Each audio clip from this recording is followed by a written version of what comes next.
we are going to learn English grammar. 6th standard English grammar पाहणार आपण. त्यातला जो लास्ट पोर्शन राहिला आहे chapter subject and verb agreement. Now today we are finishing this chapter. चला, यामध्ये आपण पाहिलं आहे सिंगुलर सब्जेक्ट असेल तर कुठला वर्ब घ्यायचं, प्लुरल सब्जेक्ट असेल तर कुठला वर्ब घ्यायचं, सिंगुलर घ्यायचं का प्लुरल घ्यायचं, मग प्लुरल वर्ब कशाला म्हणतात, सिंगुलर वर्ब कशाला म्हणतात, हे सगळं पाहिलं आहे. ह्यातले थोडेसे रूल राहिले आहेत ग्रामरचे जे आपल्याला यूज होणार आहेत आपल्या सेंटेन्स मध्ये appropriate and correct sentence बनवायला. चला पाहूया वेळ न घालवता काही राहिलेले rule. I will write here one sentence. See, Shyam as well as friends. Shyam as well as friends is completing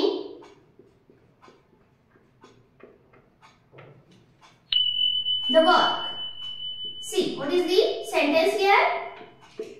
Shyam as well as friends. पहा, सेंटेन्स मध्ये दोन सब्जेक्ट आहेत, श्याम आहे आणि सॅम आणि कोण आहे, फ्रेंड्स आहेत. त्याचे दोन सब्जेक्ट आहेत. कशाने जोडलेले आहेत? as well as. कशाने जोडलेले आहेत? as well as. पहा, इथे as well as आहे. ओके, as well as ने जोडले, दोन सब्जेक्ट जोडले. मग त्यावेळेस काय करायचं, कुठलं वर्ब वापरायचं? इथे वापरले सिंगुलर. Why? Because of जेव्हा दोन सब्जेक्ट as well as जोडलेले असतात तेव्हा आपल्याला वर्ब हेल्पिंग वर्ब वापरायचे कशानुसार? फर्स्ट सब्जेक्ट नुसार. पहा, इथे फ्रेंड्स आहे, यस लागले तरी इथे आर नाही वापरलेलं. इथे श्याम नुसार इज वापरले. नायदर नॉट मध्ये आपण काय करतो, ह्याच्या जवळ जे असेल सब्जेक्ट त्यानुसार आपण वापरतो. पण जेव्हा वाक्यामध्ये as well as किंवा with हे दोन असतील तेव्हा काय करायचंय, फर्स्ट सब्जेक्ट नुसार तुम्हाला हेल्पिंग वर्ब वापरायचा आहे. ओके, फर्स्ट सब्जेक्ट नुसार. पण चला पाहूया विथ चे एखादं सेंटेन्स घेते. The boy with all his friend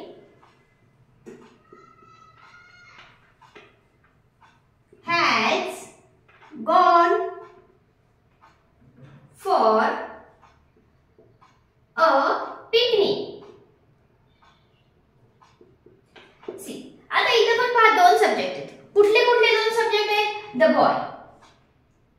okay, with नाही, सॉरी विथ आहे. With the boy with all his friend. The boy with न जोडले. कशाने जोडले? दोन सब्जेक्ट आहेत. ते कशाने जोडले दिसते आपल्याला? विथ ना. ऑल हिज फ्रेंड हे येते त्याचे फ्रेंड्स आणि बॉय. या ठिकाणी बघा यस आहे तरी पण इथे हॅव नाही वापरलं. व्हाय?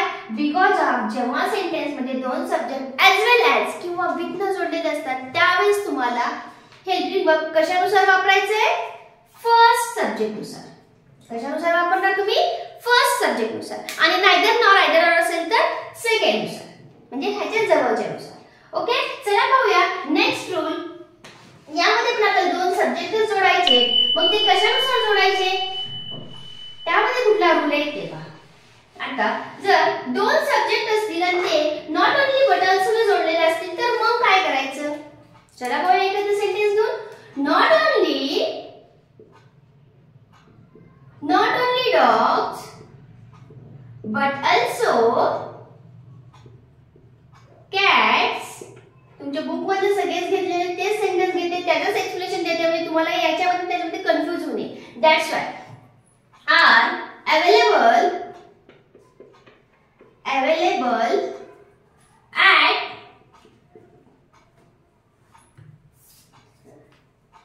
The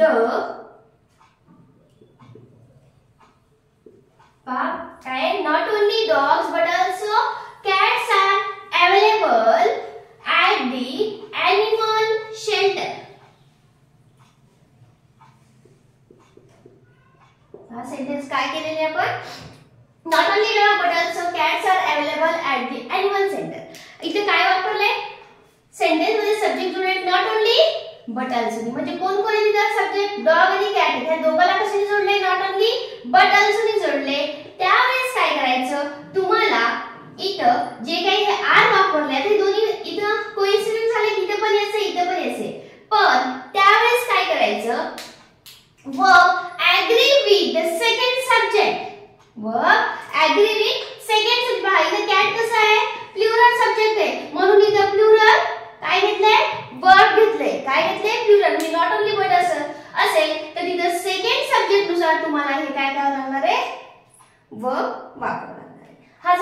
second. म्हणजे आपण मगाशी पाहिला ॲज वेल ॲज किंवा विथ असेल तर फर्स्ट नुसार या नॉट ओनली बट असेल मध्ये सेकंड नुसार तुम्हाला सेकंड सब्जेक्ट नुसार वर्ब हेल्पिंग वर्ब वापरायचे. देन नेक्स्ट सेंटेन्स घेते पहा. याच्यामध्ये म्हणते नेक्स्ट रूल आपला लक्षात येईल तुम्हाला. द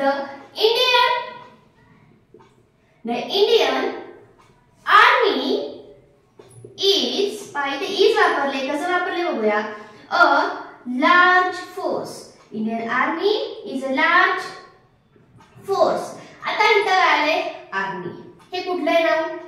नाउन आहे. आर्मी आहे. कलेक्टिव्ह नाउन आहे. कुठलं नाउन आहे? कलेक्टिव्ह नाउन आहे. कलेक्टिव्ह नाउन जर आलेलं असेल, कलेक्टिव्ह नाउन आलेलं असेल तेव्हा मात्र तुम्हाला तिथं कुठलं सब्जेक्ट वापरावं, हेल्पिंग वर्ब वापरावं लागेल? Singular helping verb. Why? Because of the Indian army is a large force. Collective noun take a singular verb when the class refer has to be considered the singular unit. हे काय करते? हे काय describe करते? Singular unit दाखवते. इंडियाचं दाखवते. इंडियाचं युनिट दाखवते. आर्मी आपलं आहे, इंडियन आहे.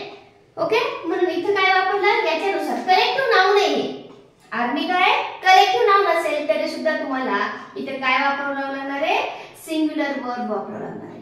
नाही तर आर्मीमध्ये एक माणूस असतो, जास्त असतं म्हणून आपण आर वापरतात. दिस इज रॉंग. ओके, हा झाला next rule. Next the cattle. पहा याच्यामध्ये पण काय वापरतोय आपण ते बघूया. आता हे शब्द कसे आहेत हे पण बघूया. The cattle were grazing. Cattle were grazing in the field. आता या सेंटेन्स मध्ये काय आले? कॅटल आले. आणि हे कसे इथे वापरले आपण कॅटलला प्लुरल वर्ब. काय वापरले आपण? Plural verb. प्लुरल वर्ब म्हणजे का वापरले? पहा सिंगुलर फॉर्म मध्ये कॅटल दिले. काय दिले? The cattle. म्हणजे नाउन जर सिंगुलर फॉर्म मध्ये आला असेल in the form of singular take the plural verb. This is the rule of grammar. Okay, cattle मध्ये कॅटल कसं आहे? हे आहे दिसते आपली कॅटल म्हणजे माहिती आहे. ह्याच्यासारखंच आर्मी सारखं सांगायचं आहे. आर्मी मध्ये पण एक असते का? नाही. इथं पण पशु असणार आहे. ते एक असणार आहे का? नाही. मोर असणार आहे. पण इथं आपण काय वापरले? इज वापरले. काय कलेक्टिव्ह नाउनला आपण हे वापरले. आणि हे सुद्धा कसं आहे?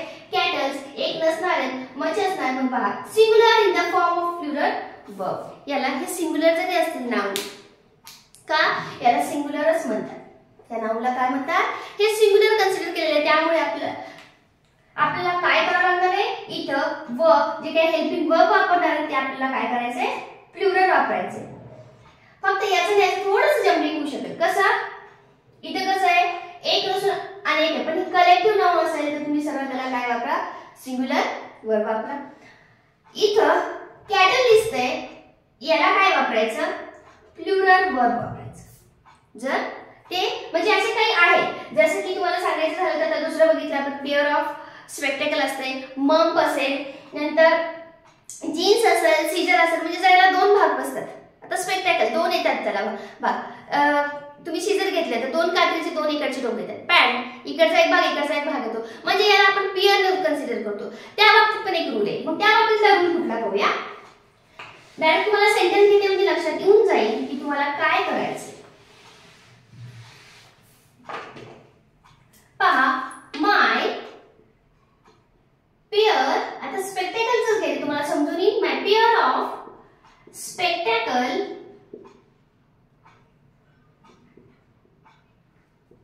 is missing. Pair of spectacles is missing. आता यालाच मी दुसऱ्या फॉर्म मध्ये लिहिते. पहा पेअर ऑफ स्पेक्टॅकल. इथे काय आले? पेअर ऑफ स्पेक्टॅकल आले. म्हणून इथे काय दिले? मी इज वापरले. का? इथे पेअर आले. आणि जर हे पेअर दिलं नसतं, फक्त दिलं असतं माय स्पेक्टॅकल्स, मग मात्र आलं नसतं. का? हे पेअर घेतलंय. पेअर हे सांगते ऑलरेडी पेअर ऑफ स्पेक्टॅकल म्हणून इथे काय वापरलंय? इज वापरलंय. म्हणजे पहा जर तुम्हाला सिंगुलर का वापरलंय? बिकॉज ऑफ इथं पेअर आले. सब्जेक्ट मध्ये जर असे काहीच आहे तुम्हाला सांगितलं जीन्स, कात्री, परत स्पेक्टॅकल असो, या बाबतीत ट्राउझर, पेअर ऑफ असं म्हणतात त्याला. मग तिथं पेअर ऑफ जर वर्ड वापरला तर तुम्हाला वर्ब हेल्पिंग वर्ब कसलं घ्यायचंय? सिंगुलर घ्यायचं. हे नेक्स्ट रूल. चला in this chapter and last word is there. पहा एक घेते मी the news is, पहा इथे यस लावले तरी सुद्धा मी इज वापरले, is true. The news is true. पहा हे प्लुरल फॉर्म मध्ये जरी दिसत असलं तरी सुद्धा ह्याला सिंगुलर हेल्पिंग वर्ब वापरतात. प्लुरल फॉर्म मध्ये जर असेल तर त्याला सिंगुलर वापरतात का? द न्यूज आहे. The noun plural in the form take singular verb. ते कुठले कुठले नाउन आहेत ते तुमच्या बुक मध्ये काय दिलेले आहेत. त्यातले एक घेतले मी न्यूज. त्यातलं काय घेतलंय?